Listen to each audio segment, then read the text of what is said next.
Sa viral video na ito na kumakalat sa social media, makikita ang ilang kalalakihan na inihagis ang ilang upuan sa swimming pool sa loob ng isang resort. Ang iba, bote ng alak ang itinapon at maya-maya pa, pati water dispenser hinulog sa pool.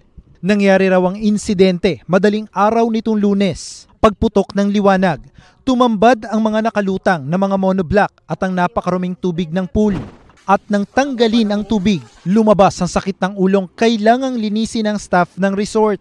Pati pala ang ihawan, inihulog sa swimming pool. Pinuntahan ng GMA Regional TV Balitang Southern Tagalog ang resort sa Barangay Bukal, Calamba City, Laguna. Kwento ng caretaker ng resort. Bahagi raw ang mga lalaking nakuhanan ng CCTV ng isang malaking grupo na nag-check-in sa resort linggo ng gabi. Maayos po silang iniwan, pinagsilbihan pa sila kung ano yung mga kailangan nila binigay sa kanila. Pati yung ayos ng resort, buong binigay ng malinis, tas bigla na lang ganon. Hindi rin umano maayos na nag-check out ang mga ito. Nung kinukuha na ng kasama namin yung susi para buksan, yung kumukuha ng security deposit, bigla na lang humarurot ng alis. Nakamotor kasi sila. Ano ba yung nagawa naming foul sa mga taong ito?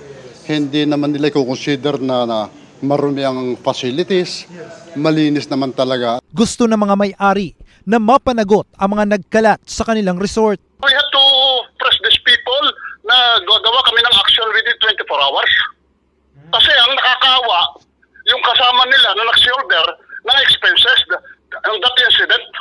May ilan na raw sa mga guests na kasama ng mga nahuli cam na nakikipagtulungan na sa kanila. Iniutos na ng Calamba City LGU sa PNP na imbestigahan ng pangyayari. Ayon sa legal officer ng Calamba City, pwedeng kasuhan ng pamunuan ng resort ng malicious mischief ang mga kalalakihan. Pwede kaming tumulong, mag-file ng complaint in case lang na magpa-file nga ng complaint ng owner.